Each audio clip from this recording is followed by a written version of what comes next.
Ochalaba okwanjula n'embaga. Ekirala excellency. Embrace excellency. Tuwoba bosi ba dreadlocks. Bero mugwabo abogerwako mu Uganda. Ogende wagundu. Naye ate kyo tekijja by default. Oyina okukikolerera. Okay? Nawe nabagambye mu kutandika. Tibiro bye musobye abantu bangi abakola ki? Ababikola. Ekikwawula excellency. You must be excellent at what you do. Naye ng'ate guno omulimu mugusomye gukola mu ssente weyimirizaawo. Muyige n'okumanaginga business. Ne business zaki? Z'abakama baggwe. Ng'ekintu ekirala ye integrity. Abantu bangi abasobola okubakolera amaswaluni baanamwe. Abantu bangi abasobola okutandikawo emirimu egyo nga tebasobola gibeeramu. Naye okutya we kuli bw'agitandika osuula nsule. Ebizigo bye basookerako okusuubula abalala omanyi kye bakola ebya mukama we abireka mu masanga ye bw'asuubula ebibye buli ajja ng'akola ki ng'amukolako kyokka w'obikolerako oli asasula kirenti n'emisolo oluvaamu nga saaluuni egwa nga gwe weyita omuki omugezi. Ensi eno gye tugenda okuyingiramu eri wild. Ensi eri ki? Wild. But you need the survival skills. Ate we must survive. Kuba mu nsi muno buli kintu kyaki kyakulwanira. Tewali kyogenda kufunira ku ki? Kakeeka. So with those very many words, I want to congratulate you once again and wish you all the very best in your careers. For God and my country, thank you very much. Thank you so much, Hagat. Gamulimu Sharita School of Beauty. Bwe muba mumanyi enguudo za Uganda, mubadde ku Entebbe Express Highway. Teri linnya, teri ngwezi gwa mugabiza motoka, teri busi zimala gasala, tebakubirayo jjango, teri batunda menvu ku kkubo, kwegamba obulamu bubadde comfortable gye muli. Bw'okwata kukwasisimu n'okubira maniti poketi mana ampeddeko, n'okubira anko kuba bonna bamanyi nti mukola ki? Muli ku ssomero. Buli omu ng'aweereza, anko n'aweereza, mani n'aweereza, obulamu bubadde bulungi. Era bonna abaali bakozesezza ku Entebbe Express Highway, ndowooza mumanyi olinga atabeera na mu Uganda oyinza muba oluguudo luliriddawa, bwe bulamu bwe mubaddemu.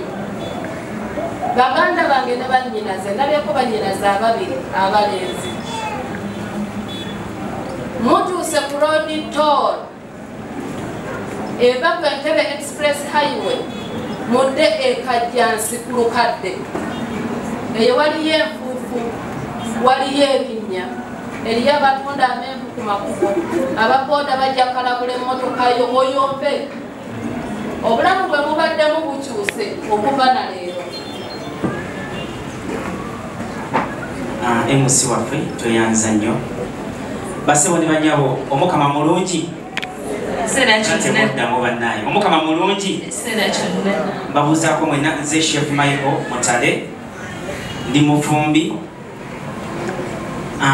Tuyozaayoza abayizi baffe okumaliriza emisomo gyammwe ate era n'abazadde nabo tubayozaayoza era nsaba abayizi naffenna twegatte tukubireko abazadde bano mu bugalo.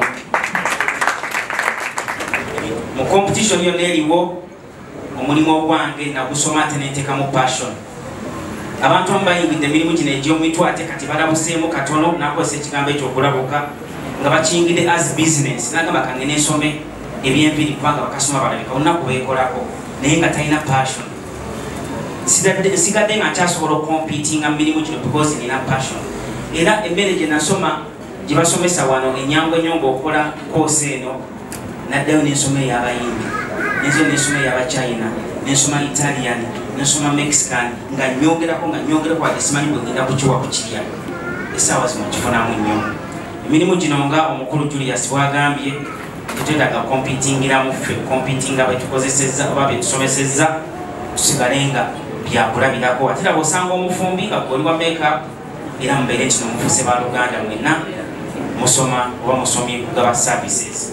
Nze Chef Michael Mutale kama abatambuza emirembe twebaza olw'obukakkamu, twebaza okunyuma obulungi ate nekirete tuddamu twebaza mu ngeri y'enjawulo olw'omukolo guno ogw'ekitiibwa. Kyali Tankubi agamba nti nze nfumbye sinnabeera nana mufumbiro n'emmere ennungi because I'm trained abantu abakola omulimu era hotels nyingi ojja kugendamu erinnya lya Chef Michael Sokukali gye bali mu ffumbiro. Hotels na tuziwadde abakozi kafe japaasi ffe tusinga ogiwa abakozi. Emirimu gino nga omukulu Julius bwagambye tetwetaaga kompitingiramu ffe kompitinga betukozesezza oba betusomesezza tusigale nga byakulabirako. Ate era bw'osanga omufumbi nga gwe oli wa makeup era mubeere nti nomufuse baluganda mwenna musoma oba musomye kugaba services. Nze Chef Michael Mutale kama abatambuza emirembe twebaza olw'obukakkamu, twebaza okunyuma obulungi ate nekirete tuddamu twebaza mu ngeri y'enjawulo olw'omukolo guno ogw'ekitiibwa. Kyali Tankubi agamba nti nze nfumbye sinnabeera nana mufumbiro n'emmere ennungi because I'm trained abantu abakola omulimu era hotels nyingi ojja kugendamu erinnya lya Chef Michael Sokukali gye bali mu ffumbiro. Hotels na tuziwadde abakozi kafe japaasi ffe tusinga ogiwa abakozi. Owekitiibwa ekintu ekyo bakijjamu naye owekitiibwa ebyattala maama mikolo bamami yakolamu. Omukyalo ono bw'ajja ku mukolo okugeza n'asooka alaba omugole. Omanyi bwe tubeereyo ku mikolo waliwo ebintu bingi ebigenda mu maaso. Osanga oli ku mukolo naye nga ab'eŋŋanda yeye emabega be bali mukoogerera tagenda kunyuma. Alabika bubi omulabye engalo. Kati omukyalo ono ate ye bw'ajja alina ekintu kyakola asooka nazzaamu abagole bonna essuubi. Buli mugole yenna mujje mwetegereze programu z'omukyalo ono abeerako ekirungi kyamwogerako kyalina. Bw'oba omanyi nti tewakula bulungi wano ajja kugamba naye ng'olina obugalo obulungi. Abakyala bonna waliwo omukolo gwe twaliko n'agamba omukyala ng'olabika bulungi naye nga omukyala n'amaliriza ng'akaaba. Ekyamukaabya kiri nti abaali bamwetoolodde ndowooza n'ab'emikwano n'ab'eŋŋanda nga bamugamba atasaanira musajja. So mirimu gyonna gye tukola ng'omukyalo ono tulina okuba tuzzaamu abantu essuubi, tulina okubazaanamu essuubi. Eva n'owulira nga kigaanye olina okumuzzaamu essuubi. Ekyokulemerako lyo tteeka oba enkuba etonnye oba tetonnye ffe tusigala tukola. Omukyalo neweeba enkuba etonnye ku mukolo gwonna oba guli ludda waffe tutambudde waliwo oluusi watera okusanga onanga naye wankolako omukolo pozi gwali gwawa emyaka 7 emabega mukyali mwenna tukyali ffenna. Awo ye lyessanyu lye. So ndi musanyufu nnyo okuyimirira mu maaso gammwe wano okwogerako nammwe gye muli. Ekyessanyu kiri nti mmwe abakyala abakoze omulimu guno n'abaami naddala abaami bwe twajjira ku saaluuni eyo era waliyo abaami naye nga babanyooma naye kati ndabira ddala nti omulimu gufuukidde ddala omulimu. So tusigale nga tukuuma emikwano kuba emikwano kintu kikulu nnyo. Mwebale nnyo mwebalire ddala. Neyanza Neyazege MC erinnya Sekujja Fred abenjogo nabawuliddeko dda wano mwalibadde muba mu ngalo ez'amaanyi ate bakubisa nnyo bawala bange abenjogo bempulidde amuyise mu ssomero lino. Nsanyuse nnyo banyanjudde nga siri edita z'omu kubakulira ekitongole ekyo ekya Mikolo magazine. Ate nina essanyu lingi nnyo bulijjo neesunga kyalitono nemukubireko mu ngalo ez'amaanyi. Amashanyarazi bijimirirako mwogereko bino ng'oyimiridde. Basebo ne bannyabo omukyalo ono nalize namuwulirako dda ng'akola byakola naye nga negomba okukolako naye sayita nemutuukirira netwogera nakaba tewali mutawaana tujja kukola ffenna ebigambo ebyo byenjogedde bibya ddala mu ntobo y'omutima gwange naye biraga ekifaananyi ekinene omukyalo ono kyali presentinga nti alina kyetuyita humility ayagaliza ate ayagala abantu bonna. She's a good mother. Nongera obugalo ne bw'otuula. Bintu bizibu Dr. Tipe. Bizibu? Bizibu ekikuba bizibu bambira bizibu wala. Bizo birabanga byangu leero naye tumanyi olunaku olw'enkya. Naye simukwa kumaane, simukwa musuubi. Sina tumena banayogera nga tubazo bibira.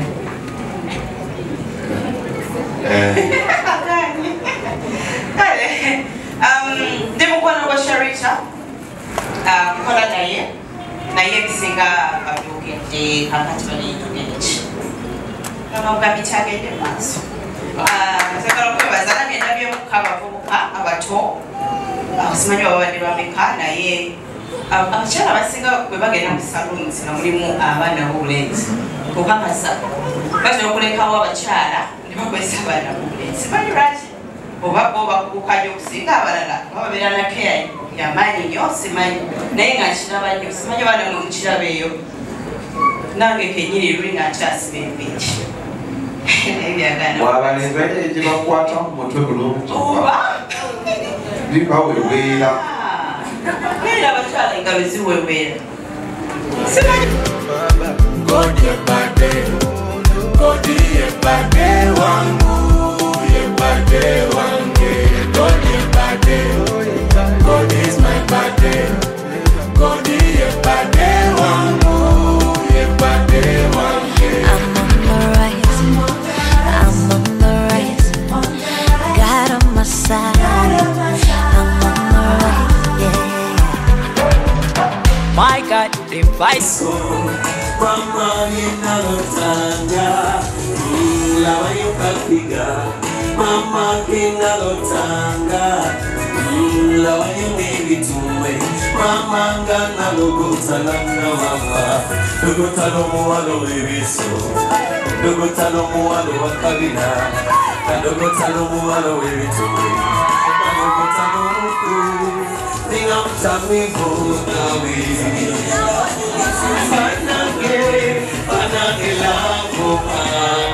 Banange la benike kumogo lavu Banange la benike kumogo Zesi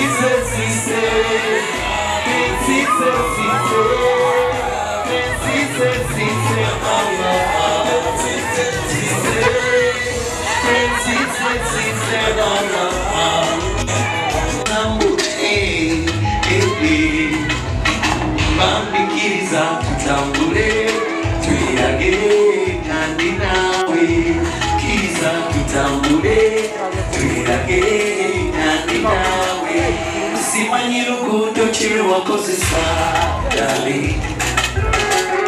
kuwakuliyo ndimisuwa muliwegirisa koko omutima bwe wasile Jesu kuwulira mulikati wesuwa Chokola ziwa papa N'umutima bwange wakutwalaga Ni mama wange namugambye dda Kuleetera omulungi ow'ekyasa balamusiza Basebo ne bannyabo nsanyuse nnyo okubalaba graduation ey'omulundi ogwokusatu ogwa Sharita School TV bastudenti baffe a very big congratulations Galo mu biseera bino mu myaka gino abaana abasinga batandika ebintu ne batabimaliriza olwekyo bw'ofuna omwana wo ng'asobodde okuba nga omutwala n'asoma ekintu n'akimaliriza asaana kubeera ng'ate omusanyukirako twongere ku mugalo mu myaka ng'ebiri maaso tujja kuba twongerako courses endala courses nga tailoring okutunga mukutegedde okutunga tujja kwongerako twongereko baking twongereko ne decoration etusuubira okwongerako abayogizi baffe era bwe mukiwuliranga mwongere otuwa abaana kubanga abaana baffe babeera successful tebali successful bamba yes babeera successful basanyufu ate banyirira luzamubalaba ani atanyirirako gwe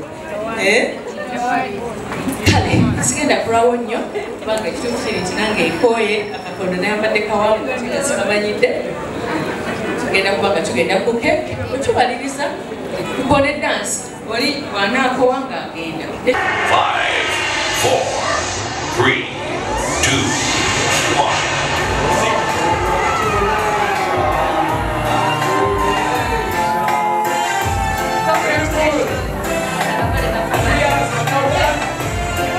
mukwano gwange akaloozi kafe olunaku olwaleero bannanga abaana bali mu holiday abaana bali mu classes ez'enjawulo omuzadde bw'olaba ng'omwana wo amaanyi tegali mubiri ebyokusoma bya bulijjo muleeteko eno ewaffe ozuula amaanyi ge si kibi buli omu talina kuba dokita buli omu talina kuba looya wabula basobeera abakozi b'enviri ate ne bafuna essente basobola okukola keeki basobola okubajja basobola okukola decoration Sharita School of Beauty graduation yaffe bwetyo bwegenze oh my god yabadde nnungi ffe bwolaba tuli basanyufu neebaza abasomesa betusomesa nabo mbatumiddeko nnyo abazadde mbeebazo tuwa abaana ba student mwebale kusoma mbagaliza birungi byereero omukisa gwa mukama kubagoberere mweyagale nze Sharita mazima wanvu Njovu Estates gula yettaka Njovu twalayo omwana asome Sharita School of Beauty muleete omwana tumusomesa eby'enviri Sharita's Bridal tukuteeka omukolo mu ssaawa emu nze Sharita mazima wanvu mbaagala nnyo William kutumidde Chef Michael Shafik Sadat Lubega mwenna abambeereddewo Enoch mbaagala nnyo mukama abakuume bye bye.